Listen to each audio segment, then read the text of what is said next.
Landrieu hopes to have the new police chief in place by his inauguration on May 3rd.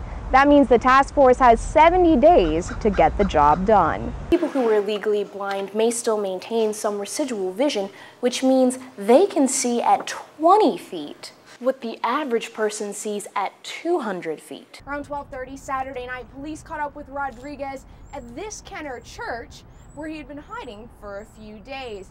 This comes just 7 days after he escaped from St. Tammany Jail. Imagine the phone rings.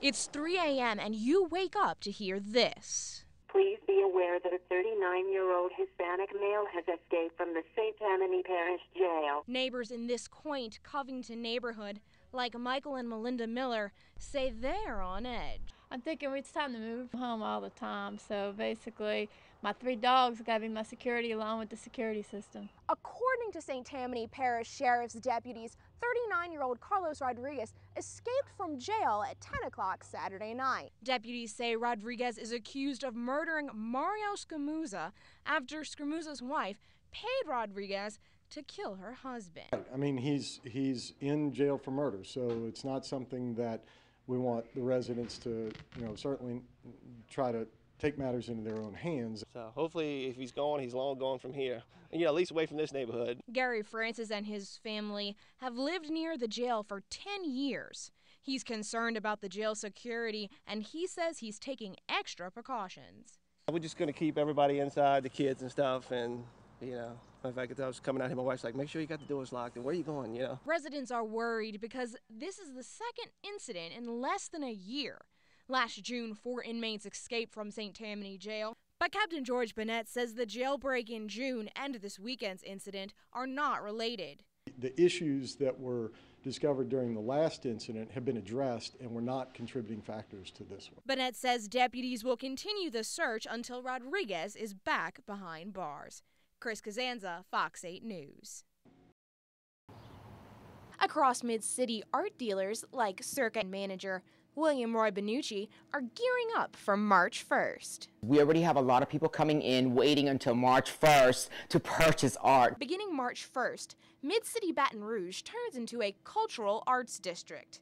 That means area businesses that sell original art can now sell their pieces tax-free. And I think that with these exemptions, we are just going to even get more customers and more of our clients to come in and just look at everything that we have to offer. In 2007, the Louisiana State Legislature created the Cultural Arts District program to help revitalize communities through the arts. Mid-City Merchants Association spokeswoman Carrie Broussard says the move will be a breath of fresh air for the business community. It's going to pull in more businesses and more art-related businesses, as well as other businesses, maybe even if they don't sell art all the time, maybe they'll put it up on their walls. Roy Benucci says the goal is raise arts awareness in Baton Rouge. So people will know that this is an area that they can feel comfortable in purchasing art. The new tax exemption covers original paintings, limited release photographs, sculptures, and even wearable art. And for the 25 area businesses who sell original art,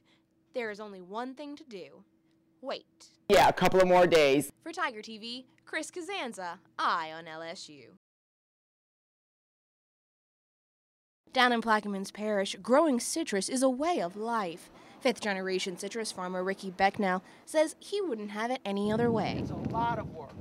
They were very happy and thankful. But life as a citrus farmer is not always sunny. In 2008, the Louisiana citrus industry came down with the bug. Asian citrusillid stops the plant from blooming, then it kills the tree. The big problem is the bug can take up to 3 or 4 years to show up. So farmers teamed up with state and local officials to squash the bug. So we have to follow certain guidelines that we have to spray with a certain chemical, that we have to drench our root ball with another chemical, that we have to put a special label for a USDA limited order, not for distribution in these certain areas. Now Plaquemines Parish is bug-free, and growers across the nation and even overseas are taking notice. Parish President Billy Nungesser joined representatives from Canada, New Zealand, and Australia, along with state and local officials, to tour the citrus industry. He says fighting the bug was a Herculean task. We knew we had to take action and do everything we could. We talked about the best thing to do was to try to spray every tree or treat every tree, which has never been done. The citrus industry brings in $10 million a year for Plaquemines Parish between selling trees you can grow at home and producing fruit you can buy in the store. Becknell says that this year's cold temperatures are going to bring in some cold hard cash for Louisiana. We produce that because of our climate and our rich soil, we produce probably one of the best pieces of fruit in the world. For Tiger TV, Cusanza, Eye on LSU.